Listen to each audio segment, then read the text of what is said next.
नमस्ते स्टूडेंट्स। हम अपने इस फिजिक्स के कोर्स को कंटिन्यू करते हुए आगे बढ़ते हैं। हम अपनी राजस्थान बोर्ड की RBSc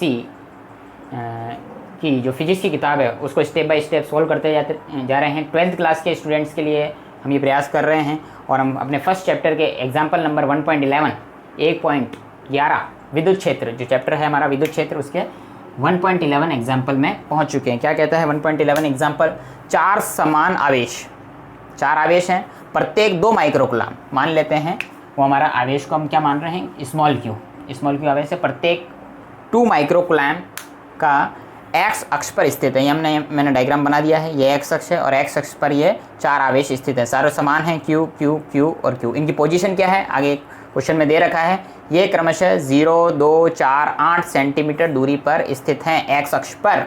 तो 0 पर ये क्यू है, 2 पर 2 सेंटीमीटर, ये मैंने पूरा बना रखा है। 1 सेंटीमीटर, 2 सेंटीमीटर, 3, 4, 5, 6, 7, 8, इस तरीके से डायग्राम में मैंने इसको प्लॉट कर दिया है। 0, 2, 4, 8 दूरी पर स्थित है। 2 सेंटीमीटर, आगे क्वेश्चन क्या कह रहा है? 2 सेंटीमीटर स्थित 2 सेंटीमीटर पर स्थित आवेश पर परिणामी बल ज्ञात कीजिए। परिणामी बल का मतलब है हमको खूब सारे फोर्सेस। इस 2 सेंटीमीटर वाला जो ये चार्ज है, ये वाला Q, इसके ऊपर इसके कारण भी बल लगेगा, कूलाम फोर्स लगेगा, कूलाम बल लगेगा, विद्युत बल लगेगा, इसके कारण भी बल लगेगा। और ये सारा रिपल्सिव होगा क्योंकि ये दोनों समान हैं, तो ये इसको प्रतिकर्षित करेगा, ये भी इसको प्रतिकर्षित करेगा, ये भी इसको प्रतिकर्षित करेगा। तो 3 प्रतिकर्षण के बल इसके ऊपर लगेंगे और उन तीनों प्रतिकर्षण बल, एक बल तो लगेगा इसके कारण, एक बल लगेगा इस 4 सेंटीमीटर पर स्थित Q के कारण, और एक बल लगेगा इस 8 सेंटीमीटर पर स्थित बल आवेश के कारण। तो इन तीनों के कारण इसके ऊपर 3 बल लगेंगे। तो उन तीनों बलों का हमको योग निकालना है, उनका परिणामी बल निकालना है। योग भी कौन सा? सदिश योग, क्योंकि बल एक सदिश राशि है। तो हम तीनों बलों का जो योग करेंगे वो सदिश योग करेंगे, और जो सदिश योग आएगा वो हमको ज्ञात करना है। देखते हैं इसको आगे सॉल्व करते हैं और देखते हैं हमारे इस 2 सेंटीमीटर पर स्थित आवेश पर कितना बल लगता है।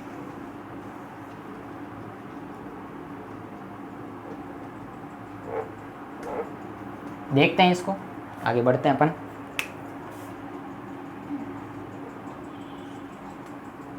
हमको इसके ऊपर लगने वाला बल निकालना है, टोटल परिणामी बल। अब चूंकि ये चारों समान आवेश हैं तो ये एक दूसरे को प्रतिकर्षित करेंगे। जाहिर सी बात है, ये एक कन्फ्यूज़न हो सकता है स्टूडेंट्स के मन में कि ये जो आवेश है इसके ऊपर भी तो बाकी सारों के कारण फोर्सेस लगेंगे। ये जो आवेश है इन तीनों के कारण भी इसके ऊपर फोर्सेस लगेंगे। ये जो आवेश है तो इन तीनों के कारण भी इसके ऊपर फोर्सेस लगेंगे, बाकायदा लगेंगे। लेकिन ये जो सारे फोर्सेस हैं ये एक दूसरे को प्रभावित नहीं करते हैं। अध्यारोपण के सिद्धांत में हमने पढ़ा है ये सारे फोर्स अलग अलग लगते हैं, लेकिन कभी भी एक आवेश से दूसरे आवेश पर लगने वाला फोर्स किसी तीसरे आवेश के कारण प्रभावित नहीं होता है। इसलिए हम सारी कैलकुलेशन अलग अलग कर सकते हैं, सारे आवेशों के ऊपर अलग अलग बल निकाल सकते हैं। लेकिन अभी हमारा जो फोकस है वो है इस 2 सेंटीमीटर पर रखे आवेश के ऊपर परिणामी बल ज्ञात करने का। इसके ऊपर फोकस करेंगे, हमारे क्वेश्चन में यही है। 2 सेंटीमीटर पर स्थित आवेश पर परिणामी बल ज्ञात कीजिए। ठीक है, ये हमने माना है कि वो सारे जो फोर्सेस जो आवेश हैं इसको हमने स्मॉल q मान लिया है। अब देखो, अब जो फोर्सेस लगते हैं उनको अपन इस डायग्राम में दर्शाते हैं क्या क्या फोर्सेस लगते हैं। ये जो आवेश है Q, इसको प्रतिकर्षित करेगा, यानी इसको दूर हटाएगा। तो उसको दूर हटाने वाले यानी प्रतिकर्षित करते हुआ जो फोर्स है वो ये होगा। ये मैंने इसको मैं यहाँ लिख देता हूँ। इसको अपन मान लेते हैं ये यहाँ आवेश है Q, और इसके कारण जो फोर्स लगेगा वो ऑपोजिट डायरेक्शन में इसको रिपेल करेगा, प्रतिकर्षित करेगा। तो ये फोर्स हो गया FO। ठीक है, एक फोर्स इसके कारण भी लगेगा, इस 4 सेंटीमीटर पर स्थित आवेश के कारण। तो इसके कारण जो लगेगा इसको वो, क्योंकि ये दोनों समान आवेश हैं, ये भी समान है, तो ये भी इसको प्रतिकर्षित करेगा। तो उसकी डायरेक्शन किस तरफ होगी? इस तरफ। तो इसको मैं बोल रहा हूँ F4। ये 4 सेंटीमीटर पर स्थित है इसलिए F4। ये 0 मूल बिंदु पर 0 सेंटीमीटर की स्थिति पर स्थित है, इसलिए ये फोर्स F0। क्योंकि ये सदिश है, इसके ऊपर एरो लगा देते हैं। एक फोर्स और लगेगा इस 8 के कारण भी, यानी ये दोनों समान आवेश हैं तो ये दोनों भी एक दूसरे को प्रतिकर्षित करेंगे, तो वो उसके कारण भी जो फोर्स लगेगा वो भी प्रतिकर्षित का ही होगा और उसकी वैल्यू थोड़ी कम होगी। इसके लिए ये छोटा तीर, तो ये फोर्स हो गया F8। ठीक है, तो ये 3 फोर्स इसके ऊपर लग रहे हैं। आई होप कि ये साफ नज़र आ रहा होगा सबको। मैं एक बार थोड़ा बड़ा बना देता हूँ इसको। ये हमारा 2 सेंटीमीटर पर स्थित Q चार्ज है, इसके ऊपर एक फोर्स लग रहा है F0, एक फोर्स लग रहा है F4, एक फोर्स लग रहा है इस पर F8। यानी ये दोनों इसको इधर पुश कर रहे हैं, प्रतिकर्षित कर रहे हैं, और ये अकेला इसको इधर प्रतिकर्षित कर रहा है। तो ये 3 फोर्स हो गए, 1, 2 और 3। अब इसका अपन को परिणामी बल याद करना है। परिणामी बल का मतलब है इन तीनों का अपन को सदिश योग याद करना है। इस क्वेश्चन में, पर्टिकुलर इस क्वेश्चन में, चूंकि सारे बल एक ही अक्ष पर लग रहे हैं, एक ही अक्ष पर लग रहे हैं, ये सारे एक ही अक्ष पर हैं, एक बल उधर लग रहा है, बाकी 2 बल इधर रख रहे हैं, तो सामान्य इसके अंदर जो सामान्य रूप से हम जोड़ बाकी करके इसका जो रिजल्ट है वो निकाल सकते हैं। कहने का मतलब मेरा ये है कि अगर ये आवेश एक सीध में ना होते तब हमें हमारे जो समांतर चतुर्भुज का नियम है या त्रिभुज के नियम है उनका उपयोग करना पड़ता है। लेकिन यहाँ पर ये सारे के सारे जो आवेश एक सीध में हैं, तो जो बल लग रहे हैं वो एक सीध में लग रहे हैं, बस 2 डायरेक्शन है, एक तो एक्स अक्ष की पॉजिटिव डायरेक्शन है और एक एक्स अक्ष की नेगेटिव डायरेक्शन है। तो इसको सॉल्व करने के लिए सिंपली हमें ये तो F0 निकाल लेंगे, F8 निकाल लेंगे, F4 निकाल लेंगे, और जाहिर सी बात है F4 और F8 एक ही डायरेक्शन में है तो ये दोनों फोर्स जुड़ेंगे। कहने का मतलब F8 इसके कारण लगने वाला बल, F4 इसके कारण लगने वाला बल, वो दोनों बल किस तरफ लग रहे हैं, इस डायरेक्शन में, एक्स अक्ष की नेगेटिव डायरेक्शन में लग रहे हैं, तो ये दोनों क्या होंगे, जुड़ेंगे, क्योंकि दोनों एक साथ लग रहे हैं एक ही दिशा में, तो जुड़ जाएंगे। और इसके कारण जो बल फोर्स लग रहा है वो दूसरी तरफ लग रहा है, एक्स अक्ष की पॉजिटिव डायरेक्शन में लग रहा है, तो ये वैल्यू ये दोनों जुड़ करके इससे लेस हो जाएंगे, इससे, यानी कहने का मतलब F0 को हमें घटाना पड़ेगा। तो ये मैं इक्वेशन लिख रहा हूँ, देखें इसको, force F0 plus force F4 plus F8, sorry, ये इस तरह से ना लिख करके अपन इसको इस तरह से लिखेंगे।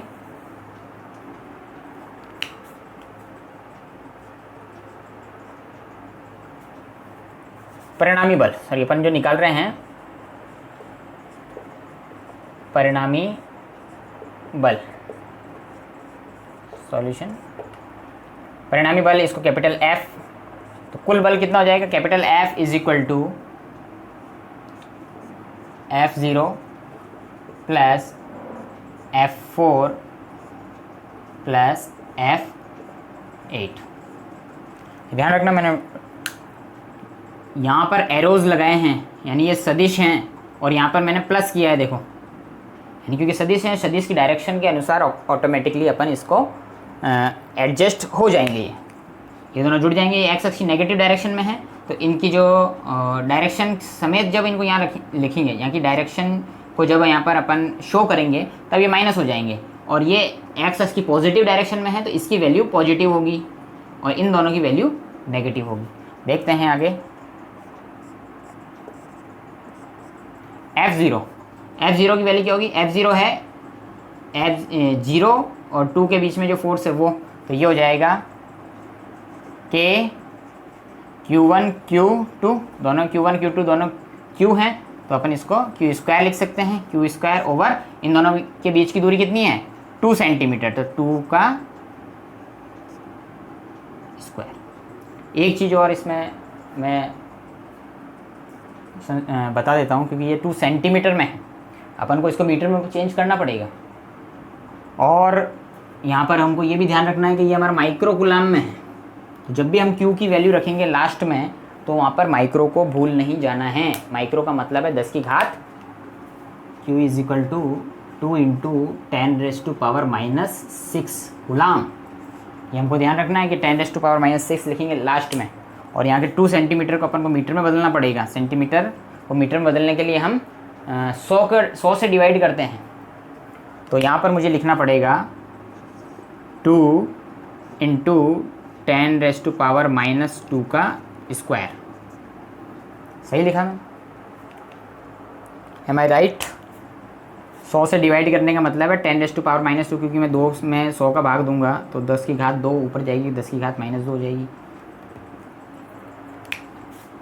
2 centimetre is equal to 2 into 10⁻⁻² metre. Check कर लें मैंने जो लिखा है सही है या गलत। फिर आगे बढ़ते हैं, F4 की वैल्यू निकालते हैं। F4 की वैल्यू हो जाएगी K। F4 मतलब इसके कारण जो बल लग रहा है, यानी इन दोनों के बीच में कौन सा बल लग रहा है? इन दोनों के बीच में कूलाम के नियम से K Q1 Q2 का स्क्वायर, तो Q1 Q2 Q square divided by इन दोनों के बीच की दूरी अगेन 2 सेंटीमीटर है। 2 से 4 के बीच में क्या डिस्टेंस है? 2 सेंटीमीटर। 2 इंटू 10⁻⁻² मीटर में चेंज कर दिया। ठीक है, इसको मैं मिटा रहा हूँ हाल फिलहाल के लिए, आगे बढ़ने के लिए। अब इसकी वैल्यू रखते हैं। यहाँ मैंने अभी साइन नहीं रखा, अभी मैं रखूँगा यहाँ पे क्या साइन आएगा।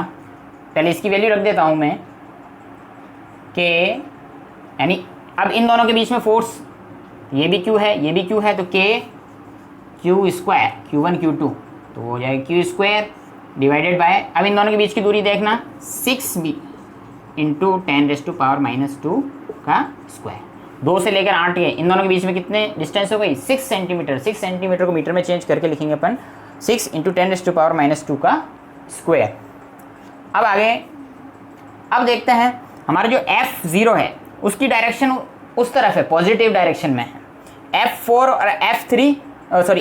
और F8 वो नेगेटिव डायरेक्शन में है। तो इन दोनों के लिए जब यहाँ पे एरो लगा रखा है तब तो अपन यहाँ पॉजिटिव लिख सकते हैं। ये तो अपन वेक्टर के फॉर्म में जब लिखते हैं तो सब में प्लस ही लगाते हैं, जो चाहे वो नेगेटिव डायरेक्शन में हो चाहे किसी भी डायरेक्शन में हो। लेकिन जैसे ही उनकी वैल्यू अपन पुट करेंगे, और अपन को पता है हमारा डायग्राम हमने बनाया था कि F0 इस तरफ लग रहा है और F4 इस तरफ है और F8 भी इसी तरफ है। तो इस डायग्राम को देखते हुए चूंकि इन दोनों की डायरेक्शन ऑपोजिट है, इसलिए अपन यहाँ लगाएंगे माइनस, यहाँ भी लगाएंगे माइनस। ऑपोजिट डायरेक्शन के लिए माइनस यूज होता है। अब देखो, अब इसको ना अपन को जोड़ना है। हमारे पास ये जो इक्वेशन आई है, देखो मैं इसको सेपरेट कर रहा हूँ बाकी सारी चीज़ों से, ताकि कोई चीज़ किसी से मर्ज नहीं हो जाए। अब इस इक्वेशन को टोटल कैलकुलेट करना है और Q की जगह वैल्यू 2 इंटू 10⁻⁻6 अपन को रखनी है। देखते हैं आगे, तो हमारे पास टोटल आ जाएगा, टोटल फोर्स या रिजल्टेंट फोर्स या परिणामी बल हमारा जो होगा F इज इक्वल टू, अब देखो इसमें या तो मैं Q की वैल्यू रख दूं, या तो मैं ये कर सकता हूँ Q की वैल्यू रख दूं, और क्योंकि मुझे K की वैल्यू भी रखनी पड़ेगी तो मैं KQ स्क्वायर कॉमन ले सकता हूँ। एक चीज़ जो मैं ये कर सकता हूँ वो बहुत अच्छी ये है कि KQ स्क्वायर कॉमन ले लेता हूँ, और उसके बाद जो मेरे पास अंदर बचेगा वो बचेगा, उसमें ये बचेगा 1/2 इंटू 10⁻⁻² का स्क्वायर माइनस 1/2 इंटू 10⁻⁻² का स्क्वायर माइनस 1/6 इंटू 10⁻⁻² का स्क्वायर। दोस्तों अब हमारे पास जो एक्सप्रेशन है वो ये आ चुका है। आगे अपन इसको फर्दर सॉल्व जब अपन करेंगे तो K का वैल्यू रखेंगे। K का वैल्यू हमारा होता है 9 इंटू 10⁻⁹। K का वैल्यू हमको पता है, हम कूलाम का नियम जब पढ़ रहे थे हमको पता है कि K का वैल्यू क्या है दोस्तों। K is equal to 9 into 10⁻⁹। This is the value of K। अब इसका जो यूनिट होता है, इसका यूनिट क्या होता है दोस्तों, वो होता है न्यूटन मीटर स्क्वायर पर कूलम स्क्वायर। जैसे हमको कैलकुलेशन में यूनिट का कोई यूज़ होता नहीं है, फिर भी हमको हर बार जब भी हम किसी चीज़ की वैल्यू लिखते हैं, रिमाइंड करते हैं, तो हम उसका यूनिट भी रिमाइंड कर लेना चाहिए दोस्तों, क्योंकि वो कभी ना कभी 1 या 2 नंबर के क्वेश्चन में कभी भी पूछ लिया जाता है। ये यूनिट्स कभी आते बोर्ड के एग्ज़ाम्स में भी आते हैं, हाफिली एग्ज़ाम्स में पूछे जाते हैं, इवन कंपटीशन एग्ज़ाम्स में भी यूनिट्स पूछ ले जाते हैं। तो हमको रिमाइंड हो जाए, हमारे को रट जाए ये, इसलिए बार बार हमको ये रिमाइंड करते रहना चाहिए कि what is the unit of the K, what is the unit of the epsilon zero, epsilon not, विद्युतशीलता, एप्सिलॉन नॉट, विद्युतशीलता का मात्रक क्या होता है? जस्ट इसका उल्टा होता है दोस्तों। के का मात्रक होता है न्यूटन मीटर स्क्वायर पर कूलम स्क्वायर, और जो हमारा जो एप्सिलॉन नॉट होता है इसकी वैल्यू होती है 8.854 इंटू 10⁻⁻11। उसका जो यूनिट होता है दोस्तों वो होता है coulomb square upon newton metre square. इसकी वैल्यू को वेरीफाई कर लेना दोस्तों, इसकी वैल्यू को वेरीफाई कर लेना कि जो मैंने लिखी है वो सही है। बाकी जो मेरा यहाँ पे मोटो जो था वो था इसके यूनिट को एक्सप्लेन करने का, तो ये बार बार अपन करते रहेंगे तो हमको याद भी होगा। अब आगे बढ़ते हैं, अपन इसको सॉल्व करते हैं। वैसे अब इसमें सॉल्व करने जैसा कुछ है नहीं, आप सब इंटेलिजेंट स्टूडेंट्स हैं, इसको इजीली सॉल्व कर सकते हैं। फिर भी कुछ ऐसे स्टूडेंट्स हैं जो वीक हैं या इसको आगे नहीं सॉल्व करते, उसके लिए अपन आगे बढ़ते हैं, इसको सॉल्व करते हैं। यहाँ तक आप इसको नोट कर लें दोस्तों।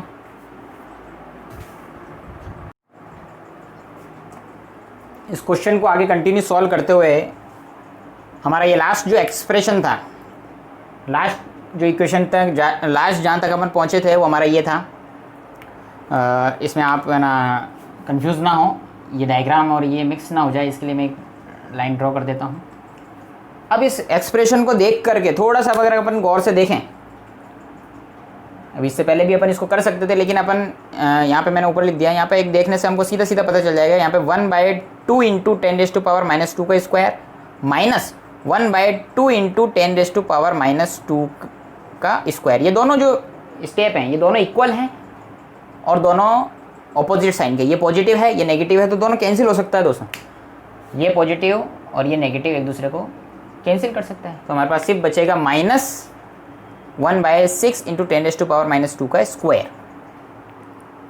इसलिए जितना इजी हो सके अपन उतनी इजी कैलकुलेशन करने की कोशिश करेंगे। यहाँ पर हमारे पास F परिणामी रिजल्टेंट फोर्स, हमारा परिणामी बल F हो जाएगा KQ²। हमारे पास जो बचेगा वो बचेगा सिर्फ -1/6 इंटू 10⁻⁻2 का स्क्वायर, ये इतना बचेगा। अब हम इनकी वैल्यू रख लेते हैं K की, Q की, और इस स्क्वायर को भी सोल्व कर लेते हैं। इसको स्क्वायर करेंगे तो 6 का 36 हो जाएगा, 10⁻2 का 10⁻4 हो जाएगा। देखते हैं वैल्यू रखते हैं अपन, ये माइनस है, इसको माइनस को बाहर ले लेते हैं। K की वैल्यू होता है 9 इंटू 10⁻9 मल्टीप्लाई बाय Q की वैल्यू है दोस्तों 2 माइक्रोक्लैम्स, तो 2 माइक्रो को 10⁻6 लिखेंगे, 2 इंटू 10⁻6 का स्क्वायर डिवाइडेड बाय 6 इंटू 10⁻2 का स्क्वायर। हम यहाँ तक पहुँच चुके हैं दोस्तों, ये देखो। अब इसको अपन को सॉल्व करना है सिंपल मैथमेटिक्स से। मैथमेटिक्स में जो भी होशियार स्टूडेंट है आराम से सॉल्व कर सकते हैं। पहले अपन टोटल जो 10⁻10 की जो पावर्स हैं, यहाँ पे 10⁻9 है, यहाँ पे 10⁻6 है, तो इसको स्क्वायर को खोलेंगे तो ये हो जाएगा 4, ये 10⁻12 हो जाएगी, यहाँ पे 10⁻4 हो जाएगा। तो यहाँ पर तो -12 इस स्क्वायर के कारण, यहाँ पर 10⁻4, ये -4 जो ऊपर जाएगा तो प्लस का 4 हो जाएगा। तो हमारे पास जो कुछ वैल्यूज़ होंगी जो कुछ इस तरह से दिखाई देंगी, -9 मल्टीप्लाई, ये 2 का स्क्वायर हो जाएगा 4, या नीचे 6 का स्क्वायर हो जाएगा 36, और हमें जो 10 की पावर्स में मिलेंगी वो मिलेगा 10⁻9 ये वाला, यहाँ पर मिलेगा 10⁻12, और ये वाला जो 10⁻4 है वो ऊपर जाएगा, ये हो जाएगा 10⁻4। तो 9 और 4 ये हो गए 13 10⁻+ के 13 और ये माइनस के 12, तो माइनस के 12 उसमें से लेस होकर के सिर्फ 10⁻1 बचेगा दोस्तों। ये हो जाएगा हमारे पास F = अब देखो यहाँ पे भी अपन इसको कुछ कैंसिल आउट कर सकते हैं। 4 एकम 4 और 4 नाम 36, बिल्कुल इजी हो गया स्टूडेंट्स। और 9 और 9 कैंसिल हो जाएगा, 4 के टेबल से अपन ने इसको काट दिया, 4 1 जा 4 और 4 9 जा 36, तो 9 बचा और फिर 9 को मैंने इससे भी कैंसिल कर दिया, तो टोटल हमारे पास यहाँ पे सिर्फ 1 बचा है। तो -1 मल्टीप्लाई बाय 10⁻1। तो हम देखें तो हमारे पास जो वैल्यू आएगी F is equal to -10 newton. अब यहाँ पर -10 क्यों आया है, माइनस का क्या सिग्निफिकेंस है, यानी हमारे पास जो फोर्स है, फोर्स की वैल्यू तो हमारे पास आ गई 10 न्यूटन, लेकिन माइनस का साइन ये बता रहा है कि ये जो फोर्स लग रहा है वो एक्स अक्ष की ऑपोजिट डायरेक्शन यानी -x, क्योंकि +x की डायरेक्शन ये है और -x की डायरेक्शन ये वाली होगी, तो ये जो फोर्स लग रहा है वो -x अक्ष की डायरेक्शन में लग रहा है। ओके, तो this is our answer. Thank you.